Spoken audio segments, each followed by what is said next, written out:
ગયા લેક્ચરમાં આપણે જોઈ ગયા કોસનો નિયમ વિદ્યુત માટે પણ જોયો હતો અને આપણે ચુંબક માટે પણ જોયો હતો, પણ આ ચેપ્ટરના અંદર આપણે ચુંબક માટેનો કોસનો નિયમ જોવાનો છે એટલે જોઈ ગયા છે. અને ચેપ્ટર 1 ના અંદર આવી ગયો છે વિદ્યુત માટે કોસનો નિયમ. હવે અહીંયા ઉદાહરણ 5.3 જે છે એની રકમ વાંચી તો આકૃતિ 5.6 માં દર્શાવેલ ચુંબકીય ક્ષેત્ર રેખાઓ, આકૃતિમાં દર્શાવેલા કટ રેખાઓની અમુક આકૃતિઓ ખોટી છે. આમાંથી અમુક આકૃતિઓ ખોટી છે ચુંબકીય ક્ષેત્રો માટે. તેમાં શું ખોટું છે તે દર્શાવો. આમાંથી કેટલીક સાચી સ્થિત વિદ્યુત ક્ષેત્ર રેખાઓ પણ દર્શાવે છે, તે કઈ છે તે દર્શાવવાનું છે. તો આપણે સૌથી પહેલા ચુંબક માટે હશે તો ચુંબક માટે હા ના કરીશું. શું કરશું? ચુંબક માટે હા ના કરવાનું અને હા સાચું ખોટું. અને વિદ્યુત માટે હોય વિદ્યુત માટે પણ આપણે જોઈશું. હવે આ પહેલી આકૃતિ તમે જોશો તો આપણે ગૌસનો નિયમ જોઈ ગયા. તો ગૌસના નિયમ પર શું હતું? ગૌસનો નિયમ એવું કહેતો હતો કે અહીંયા ફ્લક્સ શૂન્ય હોય. ફ્લક્સ શૂન્ય હોય એટલે મતલબ કે જેટલી ચુંબકીય ક્ષેત્ર રેખાઓ બહાર નીકળતી હોય એટલી અંદર જવી જોઈએ. તો પણ અહીંયા એવું બતાવતું નથી. એટલે કેવું? એટલે આ વિધાન કેવું છે? આકૃતિ કેવી છે? ખોટી છે. શું છે? ખોટું છે. અને બીજું પણ એનું એક કારણ તો આ છે. એક કારણ લખી લો તમે કે કોઈ પણ બંધ પૃષ્ઠ માટે બી ચુંબકીય ક્ષેત્રનું ચોખ્ખું ફ્લક્સ હંમેશા શૂન્ય હોય છે. કારણ કે જેટલી ફ્લક્સ શૂન્ય હોવાનું કારણ એટલે કે જેટલી ચુંબકીય ક્ષેત્રો બહાર નીકળતી હોય એટલી અંદર જવી જોઈએ. આ પહેલું કારણ. ખોટું લખી દેવાનું. પછી પહેલું કારણ. પછી બીજું કારણ લખજો કે ચુંબકીય ક્ષેત્ર રેખાઓ ક્યારે બિંદુમાંથી, આ જે અહીંયા છે આ બિંદુ છે, આ શું છે? બિંદુમાંથી ચુંબકીય ક્ષેત્ર રેખાઓ ઉદ્ભવે છે. તો આ બીજું કારણ છે. નીકળતી ના હોય. ચુંબકીય ક્ષેત્ર રેખાઓ કદીય બિંદુમાંથી ઉદ્ભવતી ના હોય. આ બે કારણો તમે લખી લેજો. હવે આ શાના માટે છે? એ ચુંબક માટે તો ખોટું થઈ ગયું. હવે આપણે વિદ્યુત માટે વાત કરીએ તો અહીંયા જુઓ, આપણે વિદ્યુત માટે વાત કરીએ તો ધન વિદ્યુત ભાર હોય. ધન વિદ્યુત ભાર. તો ધન વિદ્યુત માં જેટલી ક્ષેત્ર રેખાઓ નીકળે એ બધી ક્યાં જાય? ઋણના અંદર જાય. શું જાય? ઋણના અંદર. શું જાય? ઋણના અંદર. અહીંયાથી માની લો બહાર નીકળે છે તો ધન માંથી શું થાય? બહાર નીકળે. અને ઋણ હોય એના અંદર દાખલ થાય. શું થાય? વિદ્યુત માટે. અહીંયા જે ભાગ છે અહીંયા બધી ક્ષેત્ર રેખાઓ કઈ બહાર તરફ નીકળે છે. બહાર તરફ નીકળે છે. તેથી આ અહીંયા જો આ ડોટ ડોટ લાઈન કરીને બતાવે છે અને અહીંયા એક ઉપર તરફ પણ બતાવે છે તીર. તો આ આકૃતિ શાની છે? તો લાંબા ધન વિદ્યુત ભારિત. શું છે? લાંબા ધન વિદ્યુત ભારિત વિદ્યુત તારનું વિદ્યુત ક્ષેત્ર દર્શાવે છે. પહેલી આકૃતિ શું દર્શાવે છે? એટલે એ પણ લખી દેજો. પહેલા ખોટું લખી દેજો. જે પણ બે મેં કારણો લખ્યા એ પણ લખી દેજો. અને પછી લખજો કે આ આકૃતિ લાંબા ધન વિદ્યુત ભારિત તારનું વિદ્યુત ક્ષેત્ર દર્શાવે છે. શું લખી લેજો? ધન વિદ્યુત ભારિત તારનું વિદ્યુત ક્ષેત્ર દર્શાવે છે. તો આ હતી પહેલી આકૃતિ. હવે આપણે બીજી આકૃતિ માટે જોઈએ તો બીજી આકૃતિ શું કહે છે? બીજી આકૃતિ પણ સાચી છે કે ખોટી એ જોવાનું છે. તો અહીંયા પણ જુઓ. અહીંયા આપણે એ જ રીતે જોઈએ ચુંબકીય ક્ષેત્રની લાક્ષણિકતાઓ મુજબ ગૌસનો નિયમ જોઈએ તો અહીંયા પણ શું છે? જેટલી ચુંબકીય ક્ષેત્ર રેખાઓ બહાર નીકળે એટલી અંદર જતી નથી. આ પહેલું કારણ તમે લખી શકો છો. ત્યાર પછી અંદર જતી હોવી જોઈએ. આ બહાર જ નીકળે છે. શું થાય? બહાર નીકળે છે. અંદર આપવી જોઈએ એ તો થતું નથી. આ પણ આ રીતે પણ ખોટું છે. પણ અંદર બીજું કારણ પણ લખી લઈએ. અહીંયા જુઓ, ચુંબકીય ક્ષેત્રો ક્યારેય એકબીજાને છેદતી નથી. ચુંબકીય ક્ષેત્રની લાક્ષણિકતાઓ મેં ચલાવેલી છે. આપણે તમે પ્લેટ્સમાં જઈને શોધી લેજો. એના અંદર ચુંબકીય ક્ષેત્ર લાક્ષણિકતાઓ, ચુંબકીય ક્ષેત્ર રેખાઓ અને નીચે લખેલું લાક્ષણિકતાઓ એવું પ્લેલિસ્ટના અંદર સમજેલ છે.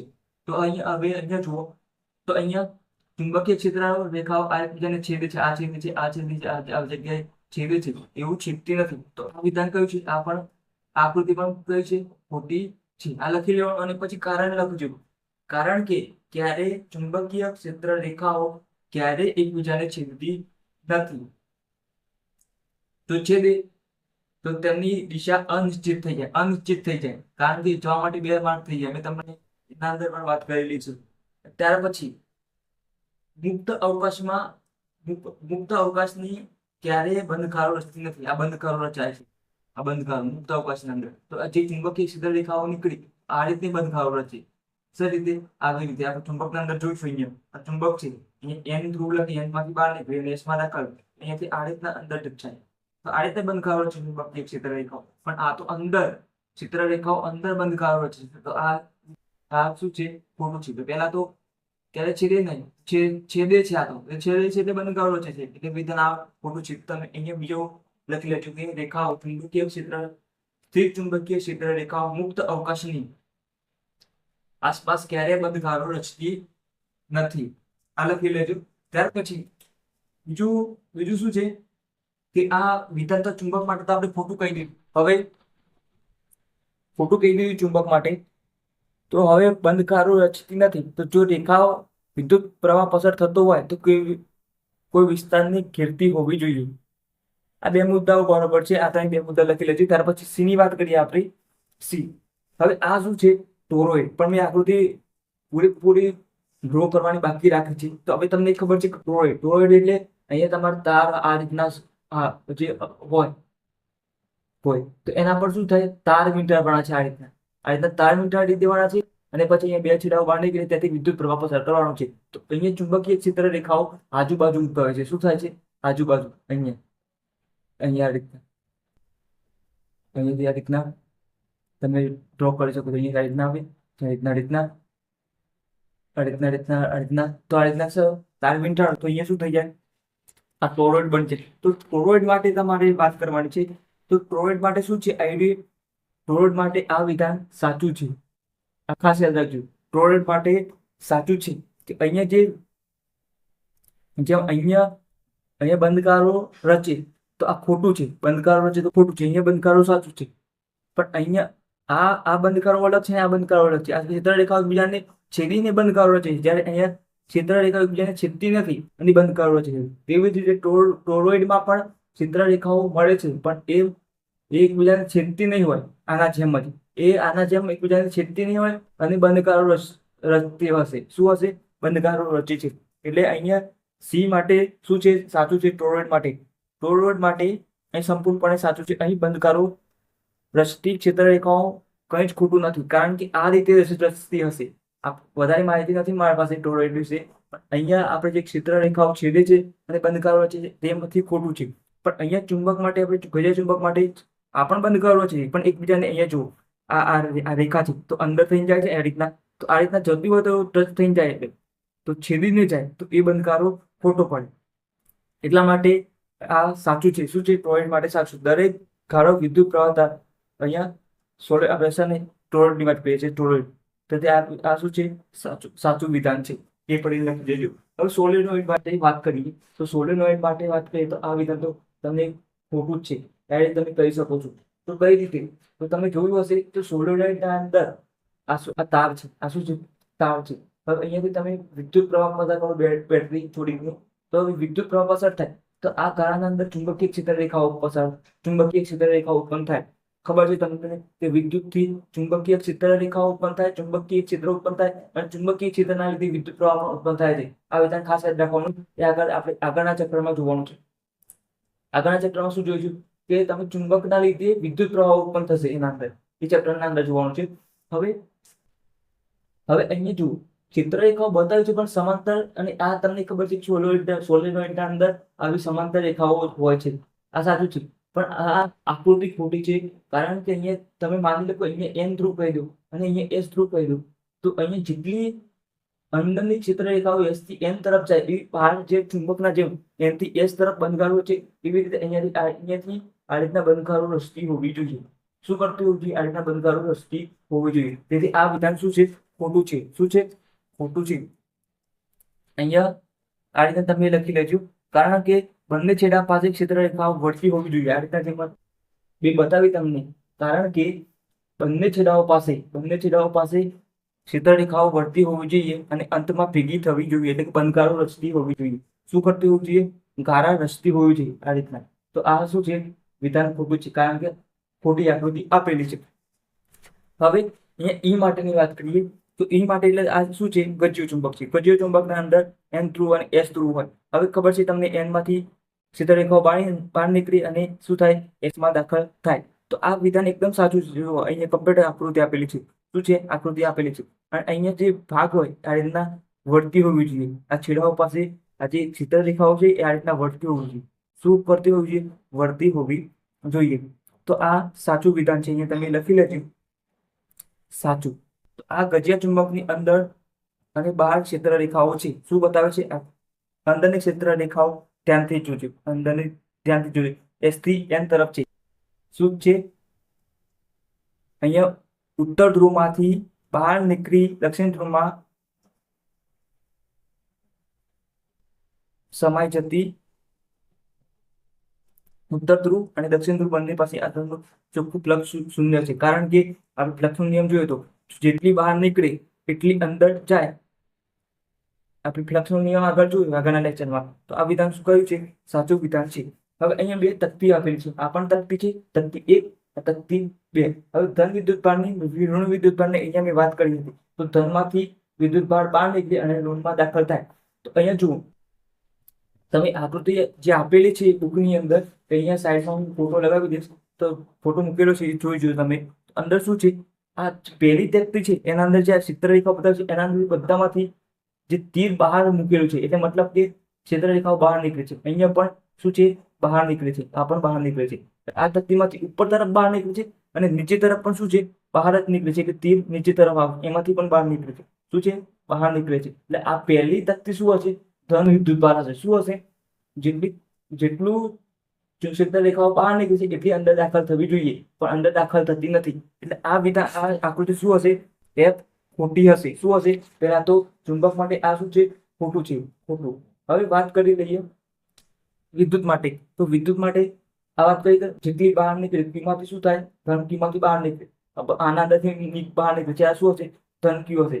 હવે ઋણ હોય, ઋણ વિદ્યુતભાર એ અંદર સમાઈ જાય, ઋણના અંદર આવી જાય. આ બીજું શું હશે? ઋણ હશે. કારણ કે અહીંયાથી પણ અંદરથી, જો અંદર તીર છે, આ બીજા નંબરમાં જેટલી આવશે બધી અંદર તરફ આવશે અને અહીંયાથી પણ જેટલી આવે છે બધી અંદર તરફ તીર છે, અંદર તરફ આકૃતિના અંદર. તો અહીંયાથી બધી અંદર જાય છે. તો આ તકતી 2 શું હશે? ઋણ વિદ્યુતભાર હશે. એટલે અહીંયા તમે લખી લેજો કે ધન વિદ્યુતભાર તકતી અને નીચેની ઋણ વિદ્યુતભાર તકતી ક્ષેત્ર રેખાઓ દર્શાવે છે. અહીંયા કુલ ફ્લક્સ શૂન્ય થતું નથી, કારણ કે ક્ષેત્ર રેખાઓ જેટલી બહાર નીકળે છે અહીંયા એટલી અંદર જવી જોઈએ. ઋણ વિદ્યુતભાર માટે પણ આ પહેલા તો એવું થતું નથી, એટલે આ વિધાન ખોટું છે ફ્લક્સ મુજબ. એટલે અહીંયા કુલ ફ્લક્સ 0 થતું નથી. આ વિદ્યુતની બહાર વાત કરીએ તો પહેલી તકતી ધન વિદ્યુતભાર છે અને બીજી તકતી ઋણ વિદ્યુતભાર છે. હવે અહીંયા જુઓ, આકૃતિ G આપેલી છે. તો G ના અંદર શું છે? આ પણ વિધાન શું છે? ખોટું છે. કારણ કે અહીંયા જુઓ, અહીંયા એક તો છેડાઓ પાસે ક્ષેત્ર રેખાઓ વળવી જોઈએ, N અને S ધ્રુવ હોય. અહીંયા પણ જુઓ, છેડાઓ પાસે આ વળે છે. આ શું છે? આ છેડાઓ પાસે ક્ષેત્ર રેખાઓ વળે છે. પણ અહીંયા તો તમારે શું આપેલી? સમાંતર આપેલી છે. N માંથી બહાર નીકળી, આ રીતના બહાર નીકળી અને S માં દાખલ થાય. આ રીતના અહીં જે છેડાઓ પાસે વળવી જોઈએ, આ રીતના અહીંયાથી આવે છે, અહીંયાથી બહાર નીકળી અહીંયાથી આ રીતના વળવી જોઈએ. શું થયું? વળવી જોઈએ આ રીતના. તો આ વળતી નથી બંને છેડાઓ પાસે. તેથી આ પણ શું છે? વિધાન ખોટું વિધાન છે. તમે કારણ લખી લેજો અને બુકના અંદર ઉદાહરણ આપેલું છે તે પણ જોઈ લેજો. અહીંયા જો અંત્યબિંદુ એકદમ સીધી ન હોઈ શકે, અંત્યબિંદુ એકદમ સીધી ન હોઈ શકે, રેખાઓ થોડી વળેલી હોવી જોઈએ. તેથી આ વિધાન શું છે? ખોટું વિધાન છે. હવે આગળનું ઉદાહરણ છે 5.4, જેમાં 4 એક્ઝામ્પલ આપેલા છે ABCD. તો આપણે એક એક એક્ઝામ્પલ વારાફરતી જોઈએ. તો A માં આપેલું છે ચુંબકીય ક્ષેત્ર રેખાઓ વડે દરેક બિંદુએ દર્શાવેલી દિશામાં ચુંબકિત કરેલી હોય તે બિંદુએ ગોઠવાય છે. એક રેખસ્થ થાય છે કે ચુંબકીય ક્ષેત્ર રેખાઓ ગતિ કરતા વિદ્યુતભાર માટે દરેક બિંદુ ચુંબકીય બળ રેખાઓ દર્શાવે છે. તો આપણે જોઈએ તો પહેલા તો ચુંબકીય ક્ષેત્ર દોરી દઈએ. અહીં ચુંબકીય ક્ષેત્ર દોરી દઈએ, ચુંબકીય ક્ષેત્ર દોરી દીધી. હવે અહીંયા શું કીધું છે? અહીંયા ચુંબકીય ક્ષેત્ર હોય તો N અને S ધ્રુવ હોય, તો અહીંયા S આપી દઈએ, અહીંયા N આપી દઈએ. N થી S તરફની રેખા આ થઈ ગઈ. હવે અહીંયા ચુંબકીય સોય, ચુંબકિત કરેલી સોય. તો અહીંયા માની લો ચુંબકીય સોય છે, આ રીતના આ ચુંબકીય સોય છે. હવે અહીંયા S ધ્રુવ છે, તો અહીંયા N અને S ધ્રુવ છે. N S વચ્ચે આકર્ષણ થાય. હવે તમને ખબર છે કે આ B ની દિશા છે. શું છે? આ B ની દિશા છે, B ની દિશા. હવે ચુંબકીય, અહીંયા ચુંબકીય ક્ષેત્રની દિશા છે. હવે તમને ખબર છે અહીંયા શું કીધું છે કે ચુંબકીય ક્ષેત્ર રેખાઓ વડે ચુંબકિત કરેલ સોય શું થાય છે? એક રેખસ્થ ગોઠવાય છે. એક રેખસ્થ ગોઠવાય છે મતલબ અહીંયા કંઈક બળ લાગતું હશે. શું લાગતું હશે? આ જે ચુંબકીય સોય છે હવે આ રીતના થઈ જાય છે. શું થાય છે? એ આવી રીતે થઈ જાય છે. આવી રીતે થઈ જાય છે, અહીંયા N ધ્રુવ અને અહીંયા S ધ્રુવ, આવું થઈ જાય છે. હવે અહીંયા તમને ખબર છે કે આવું ગોઠવાનું કારણ શું થાય, તો આને લંબરૂપ એટલે અહીંયા 90 નો ખૂણો બનાવતો હોય તો અહીંયા 90 ખૂણો પર બળ લાગે, એટલે બળ કેટલું લાગે, તો F is equal to Q V cross B, આ લાગે વી ક્રોસ બી, તો અહીંયા Q V B sine theta, આ સાઈન 90 ની કિંમત થીટા લીધે આપે થીટા, તો થીટા ઇઝ ઇક્વલ ટુ શું થઈ જાય, 90 ડિગ્રી બળ લાગે. તમને ખબર છે કે અહીંયા જે બળ લાગશે એ 90 લાગશે, તો અહીંયા ક્યુ વી બી. હવે ક્યુ વિદ્યુત બળ ગતિ કરતો હોય વી વેગથી, શું કરતો હોય, ક્યુ વિદ્યુત બળ વી વેગથી ગતિ કરતો હોય તો એની દિશા આ જ રહેવાની, શું થવાની, આ જ રહેવાની બંને દિશા. તો અહીંયા તમને ખબર છે કે અહીંયા વિદ્યુત બળ માટે દરેક ચુંબકીય બળ, વિદ્યુત બળ માટે ચુંબકીય બળ રેખાઓ દર્શાવે છે, ચુંબકીય બળ રેખાઓ દર્શાવે છે ના, તો અહીંયા શું છે, ખોટું વિધાન છે. કારણ કે ચુંબકીય આ શું છે, ના લખજો, ના, કે ચુંબકીય બળ હંમેશા બી ને લંબરૂપે હોય. આ બી છે, આ બી એને લંબરૂપે જ લાગે. અહીંયા આ બી છે, અહીંયા બળ એફ આ રીતે લાગે. શું લાગે, અહીંયા ના લખી અને પછી લખજો ચુંબકીય બળ. ચુંબકીય બળ હંમેશા બી ને લંબરૂપે લાગે છે. આ થઈ ગયું. હવે તમને સૂત્ર યાદ છે, F is equal two QVB. ચુંબકીય બળ માટે આ સૂત્ર આવશે. તે ચુંબકીય ક્ષેત્ર રેખાઓ, ચુંબકીય બળ રેખાઓ, ચુંબકીય ક્ષેત્ર રેખાઓ અને ચુંબકીય બળ રેખાઓ કરવું ખોટું છે. અહીંયા શું છે, ખોટું છે. કારણ કે અહીંયા વિવિધ ગતિ કરતો હોય, બંને એક જ દિશામાં હોય, બીની દિશામાં, અને બળ તો એના લંબ રૂપે લાગે છે. શું થાય છે, ચુંબકીય બળ લંબ રૂપે લાગે છે.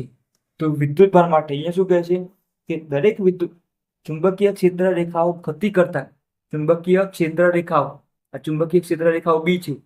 હવે બી અહીંયા ગતિ કરતા ક્યુ વિદ્યુત ભાર, ક્યુ વિદ્યુત ભાર માટે દરેક બિંદુએ ચુંબકીય બળ રેખાઓ દર્શાવે, એટલે આ દરેક બિંદુ આ વિદ્યુત ભાર માની લો કે અહીંયા ગતિ કરશે, આ ભાગ પર અહીંયા ગતિ કરશે, અહીંયા ગતિ કરશે, અહીંયા ગતિ, દરેક બિંદુ માટે ચુંબકીય બળ રેખાઓ છે.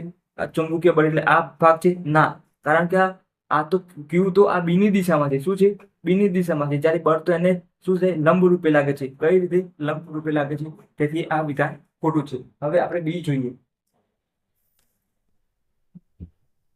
બી ની રકમ છે જે ચુંબકીય એક ધ્રુવીય અસ્તિત્વ ધરાવતી હોય તો ચુંબક માટે ગૌસના નિયમમાં શું ફરક પડે.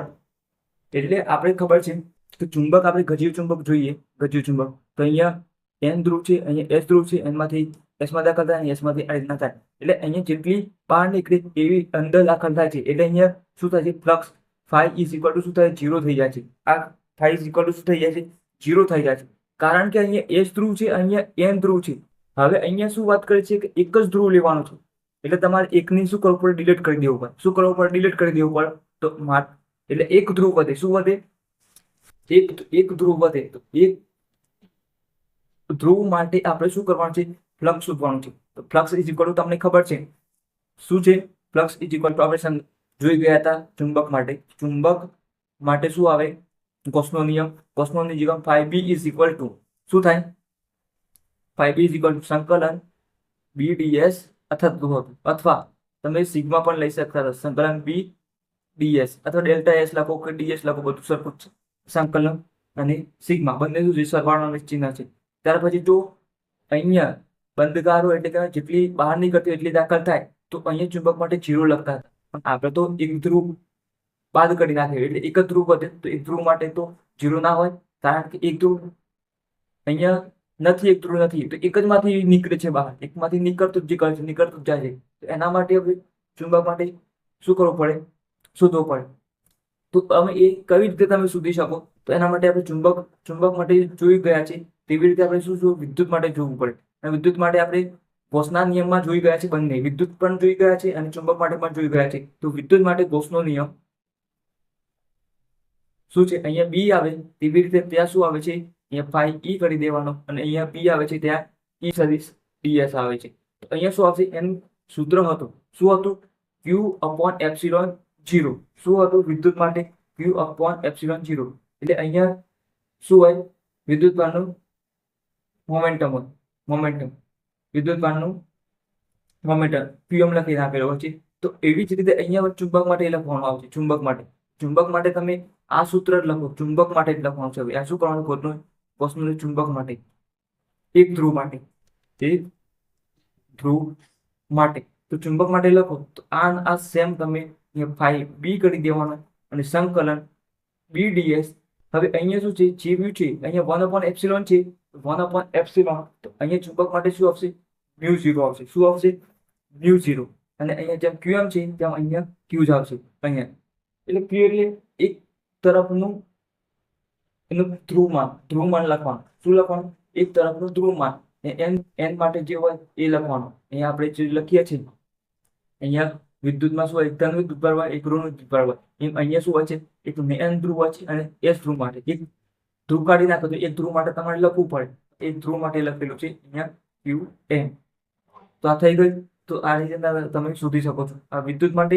જ્યારે ચુંબક માટે અહીંયા ખાલી 1/એપ્સિલોન જગ્યાએ મ્યુ 0 લખી દેવાનું. મ્યુ 0 1/એપ્સિલોન હોય 1/એપ્સિલોન તો મ્યુ 0 લખી દેવાનું. તો આ તમારે ચુંબક માટે પણ મળી જશે. હવે સીની રકમ વાંચીએ. શું કચીય ચુંબકનું ચુંબકીય ક્ષેત્ર તેના પોતાના પર ટોક લગાડે? શું વિદ્યુત પ્રવાહ ધારિત તારનો કોઈ એક ખંડ તે જ તારના બીજા વિદ્યુત પ્રવાહ ધારિત ખંડ પર બળ લગાડશે? તો હવે આપણે જે જ્યારે આપણે ટોર્ક વિશે જોઈ ગયા હતા, તો અહીંયાથી ચુંબક મૂક્યું હતું આપણે, ચુંબક એન અને એસ, અને આ રીતના તાર મૂક્યો હતો, અંદર ગૂંચળું મૂક્યું હતું. તો એ ચુંબકીય ક્ષેત્રના લીધે આ શું થાય, ગૂંચળું ભ્રમણ કરે એટલે આ રીતના ગોળ ગોળ ગોળ ગોળ ફરે. એને આપણે ટોર્ક કહીએ છીએ. ભ્રમણ કરે એને શું કહે છે, ટોર્ક કહે છે. પણ અહીંયા શું કહ્યું છે કે ગજ્યો ચુંબક લઈ લઈએ આપણે, ગજ્યો ચુંબક. હવે અહીંયાથી ચુંબકીય ક્ષેત્ર ઉત્પન્ન થયું અને આના પર ટોર્ક લગાડે છે, બળ લગાડે એટલે ભ્રમણ કરવાનું શરૂ કરે આ ગૂંચળું. તો અહીંયા એન અને એસ ધ્રુવ કહી દઈએ આપણે, એન અને એસ ધ્રુવ કહી દઈએ. તો અહીંયા જેટલું ગજ્યા ચુંબકનું ચુંબકીય ક્ષેત્ર ઉત્પન્ન થાય, માની લો ચુંબકીય ક્ષેત્ર માની લો કે અહીંયાથી ઉત્પન્ન થાય છે, અહીંયા બહાર ઉત્પન્ન થાય છે. એટલે મતલબ કે આ એન ધ્રુવ છે તો અહીંયા કોઈ વસ્તુ હોય, અહીંયા વસ્તુ હોય આવી રીતના, તો અહીંયા ભ્રમણ થાય. પણ આ ભાગ જેટલું ઉત્પન્ન કરે છે, આ ખંડ જેટલું ચુંબકીય ક્ષેત્ર ઉત્પન્ન કરે છે, એ ખંડ જ તમારે ભ્રમણ કરવાનું સારી. તો એવું શક્ય બને? કદી ના બને. તો અહીંયા તમે લખી લેજો ના. શું લખી લેજો? ના.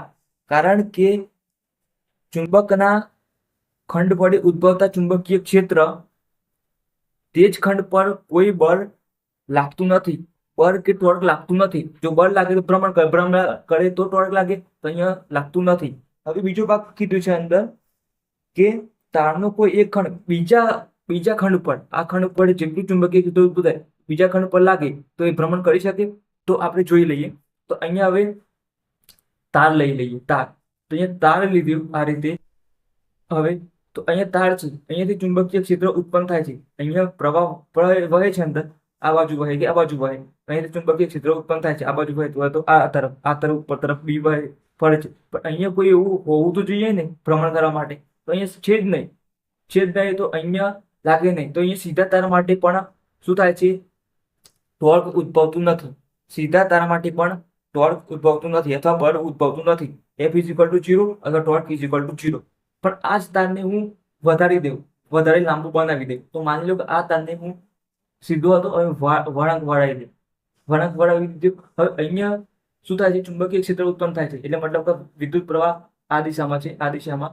અહીંયાથી ચુંબકીય ક્ષેત્ર રેખા આ તરફ છે. તો આ ચુંબકીય ક્ષેત્રના લીધે આ શું થશે, આના પર બળ લગાવશે એટલે શું થશે, ભ્રમણ કરશે.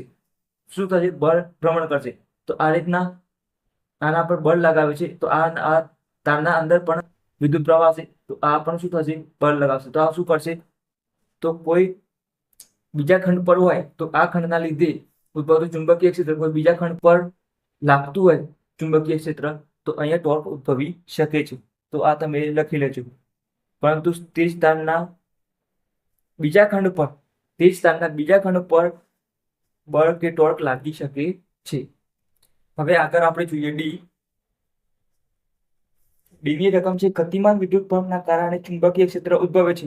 કોઈ તંત્રનો ચોખ્ખો એટલે કે પરિણામી વિદ્યુત પર શૂન્ય હોય તો પણ તેની ચુંબકીય ચાકમાત્રા મોમેન્ટમ હોઈ શકે? તો હા, એનો જવાબ છે હા. કારણ કે તમને ખબર છે ગતિમાન વિદ્યુત ભાર હોય, ગતિમાન વિદ્યુત ભાર, તો એના લીધે શું થાય, ચુંબકીય ક્ષેત્ર ઉત્પન્ન થાય છે. અને ચુંબકીય ક્ષેત્રના લીધે વિદ્યુત પ્રવાહ મળશે. આપણે આગળના નેક્સ્ટ ચેપ્ટરમાં જોશું. આ વિદ્યુત પ્રવાહ ઉત્પન્ન થશે આના લીધે. હવે અહીંયા તમને શું કહ્યું છે? પરિણામી વિદ્યુત ભાર 0 એટલે પ્લસ ક્યુ અને minus Q is equal two 0. આ પરિણામી ક્યુ નેટ લખી દઈએ, ક્યુ નેટ. તો પરિણામી વિદ્યુત ભાર 0 થઈ જાય તો પણ તમને ચુંબકીય ચાક માત્રા મીના યાદ રાખવાનું કીધું હતું. MINA. એન ના યાદ રાખો તો IA ઇઝ ઇક્વલ ટુ એમ થાય. આ છે ગુંચરાઓ, એન ગુંચરાઓ. હવે એન ગુંચરાઓ હોય તો દરેક ગુંચરામાં અલગ અલગ વિદ્યુત પ્રવાહ હોય. શું હોય? એન ગુંચરામાં દરેકમાં અલગ અલગ વિદ્યુત પ્રવાહ, જુદો જુદો વિદ્યુત પ્રવાહ ગાળાઓ હોય ગુંચરાઓના અંદર. ના લીધે મળતી ચુંબકીય ચાક માત્રા 0 ના હોઈ શકે. કારણ અહીંયા ભલે પરિણામી વિદ્યુત ભાર 0 હોય, શું હોય? તંત્રમાં રહેલા વિદ્યુત ભારનું સરેરાશ મૂલ્ય 0 હોઈ શકે છે. આખું તંત્ર હોય, એના અંદર પરિણામી વિદ્યુત ભાર એટલે plus minus Q equal to 0 થઈ શકે છે. પણ અહીંયા આખા તંત્રના અંદર જે ગુંચરું હોય તો દરેક બંધ ગાળાના અંદર એક સરખો વિદ્યુત પ્રવાહ વહેતો હોતો નથી. શું થાય છે? અલગ અલગ વિદ્યુત પ્રવાહ વહેતો હોય છે. શું થતું હોય છે? અલગ અલગ જુદા જુદા અથવા અલગ અલગ વિદ્યુત પ્રવાહ ગ્રુપના લીધે ચુંબકીય ચાક માત્રાનું મૂલ્ય 0 થતું નથી. તમને ખબર છે વિદ્યુત પ્રવાહ 0 થાય તો આ 0 થાય, તો અહીંયા દરેક ગાળા માટે વિદ્યુત પ્રવાહ 0 થતો નથી. તેથી અહીંયા તમને શું મળશે? ચુંબકીય ચાક માત્રા નોટ ઇક્વલ ટુ 0, એટલે કે ચુંબકીય ચાક માત્રા તમને મળશે. શું મળશે? ચુંબકીય ચાક માત્રા મળશે.